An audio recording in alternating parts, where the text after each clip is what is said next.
السلام عليكم ورحمة الله وبركاته. أهلا بكم حبايبي في معلومة مفيدة معانا.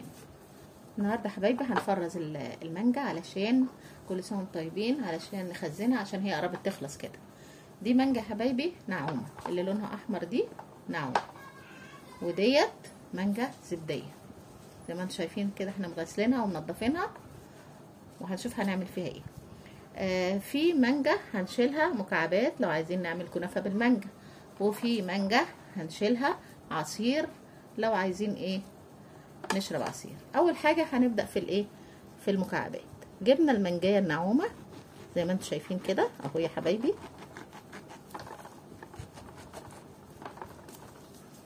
اهي،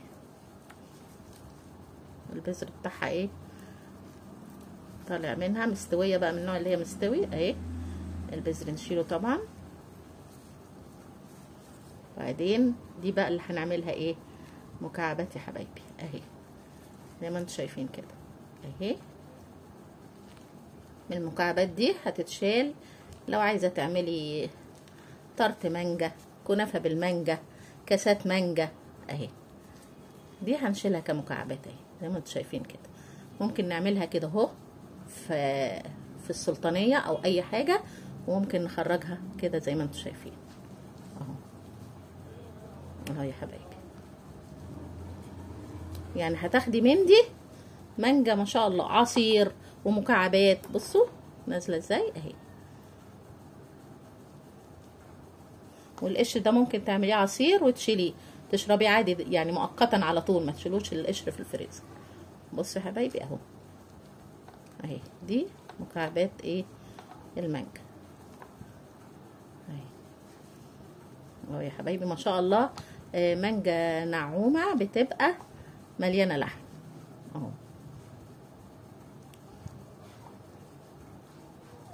طبعا ده كله ايه غسله. طبعا المانجا ده كله يتعمل في الخلاط، هيعمل عصير هتلاقيه عصير تقيل جدا وطعمه جميل، وطبعا هيتصفى. خدين بالكم اهو يا حبايبي. والمكعبات اهي هتشيلها مكعبات. نيجي بقى للايه للمانجايه التانية. بذرتها كانت داخله فيها كده منها ايه داخله استوت بقى خلاص كده، وبدات المانجا ايه تختفي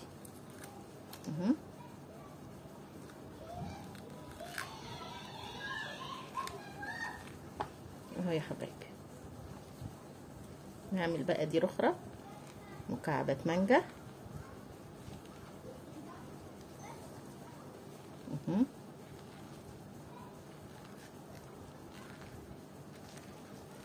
نعمل كده. هي طبعا مستويه جدا يعني ممكن في السلطانيه على طول اهي. بتنزل بكل سهوله. تتعمل قطع على الكنافه، قطع على كاسات طرت المانجا، ايس كريم اهو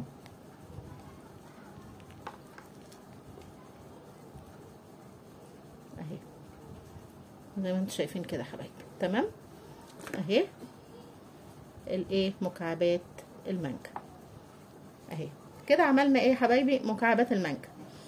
هوري لكم بقى العصير المانجا. بصوا يا حبايبي بقى، حطينا مكعبات المانجا كده نحفظها لو هنعمل زي ما قلنا لكم ايه كنافه بالمانجا. بنحتاج المكعبات دي في وصفات في رمضان او في اي وقت تاني يعني مش شرط رمضان، واخدين بالكم. ولو ما عملتيش اي حاجه ممكن هتاخديها عصير عادي، بس عملناها كده عشان نحتاجها في اي وصفه. نيجي بقى للعصير. نيجي بقى يا حبايبي للايه نشوف المانجا الزبديه دي بقى تعمليها. انا في بيشيلوها كده اهو، بس انا مش هشيلها كده، بحس ان الطعم بيتغير. انا هشيلها ازاي بقى؟ هقشرها عادي، والقشر زي ما قلنا ايه نجيب سكينه تانية. والقشر زي ما قلنا بيتعمل ايه عصير اهو يا حبايبي.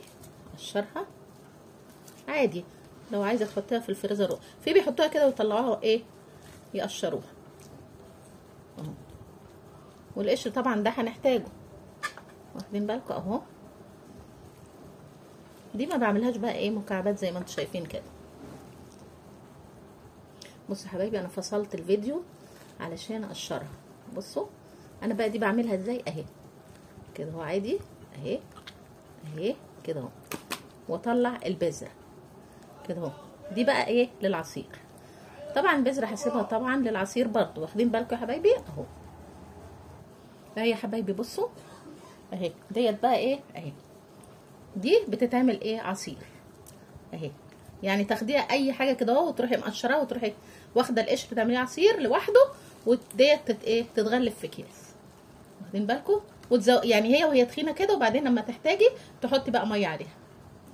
بصوا بقى يا حبايبي المانجايه اهي حطيناها من غير ولا نقطه ميه، عشان كده المانجايه ما شاء الله كبيره. فعشان كبيره حطيتها المانجايه في كيس واحد، عشان لما تحطيها في كيس واحد تزوديها بقى ميه براحتك.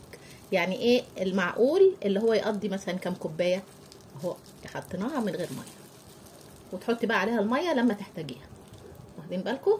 يبقى المكعبات حطيناها اهي في اكياس، وديت اللي هي هنعملها عصير في اكياس.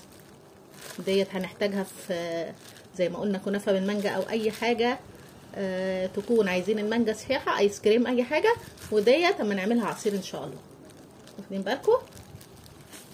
هوريكم بقى يا حبايبي، نشوف بقى ديت نعملها عصير في الخلاط بالقشر وعلى ميه، ده يتشرب عادي في ساعتها، واخدين بالكم يا حبايبي. يعني ما يتشالش يستحسن، عشان انا غسلاها حلوه اهو بالقشر. هتشيليها وهوريكم شكل العصير لما يتعمل. حطينا عليها المانجايه اللي احنا عملناها عصير اهي زي ما انتم شايفينها، وهنعملها كمان في الخلاط مع القشر بتاعها. بصوا حبايبي بقى جبت لكم المصفى اهو، وعملنا ديت في الخلاط اهي زي ما انتم شايفين، وهنصبها كده بالقشر بتاعها نصفيها اللي هو القشر. شوف ما شاء الله بازل تخين ازاي، بصوا اهو، بصوا الجمال ما شاء الله اهو. كده بقى عملناها في الخلاط بالقشر اهو كده اهوت يا حبايبي اهو. بصوا القشر، بصوا القشر بتاع المانجا اهو، بس كده اهو. بصوا بقى نشوف ايه الشكل المانجا ما شاء الله. بصوا يا حبايبي بقى السمك بتاعها، السمك بتاعها شكله ايه ما شاء الله. مانجا ممتازه وتخينه ازاي، شوفوا شوف شكلها ايه اهي. دي بقى تتشرب عادي، تحط في التلاجة ويتحط عليها ايه سكر. لو عايزه تشربيها من غير سكر هي مسكره اصلا. بصوا يا حبايبي بقى انا لقيت المصفى خرومها واسعه، واخدين بالكم. جبت ايه مصفى ضيقه شويه، شوفوا نزلت ايه برضو فيها اهو اهو يا حبايبي. شوفوا بقى ما شاء الله اهو. يعني عصير مش محتاج كمان سكر، يعني الاحسن تشربيه لو محب السكر بقى يحط سكر، هو يتشرب كده من غير سكر. تقيل وجميل ازاي ما شاء الله. بصوا الجمال. عملنا بقى ايه منها شوب جميل كده اهو اهو زي ما انتم شايفينه كده من غير سكر اهي. السمك بتاعه معقول، عايزه تحطي مكعبات تلج حطي، جميل جدا وتحفه. ولو عايزه تشيليه برده في اكياس لوحده، تبقي عارفه مثلا اللي هو النوع دوت اللي هو القشر عادي تشربيه دلوقتي عادي. يبقى انا يا حبايبي عرفتكم في الفيديو ده ان احنا ممكن نعملها عصير كده، وممكن نعملها مكعبات، وممكن نعملها ايه زي ما انتم شايفين كده اهوت. يتحط عليها حسب المانجايه السمك اللي انت عايزاه والميه اللي انت عايزاها، وتعمليه عصير جميل بيتي من غير ما تشتري الحاجات اللي هي ايه بتبقى بره. اتمنى يا حبايبي الفيديو يعجبكم، وتحاولوا تلحقوا المانجا كده قبل ما تخلص، وبألف هنا وشفا مقدما. والسلام عليكم ورحمة الله وبركاته.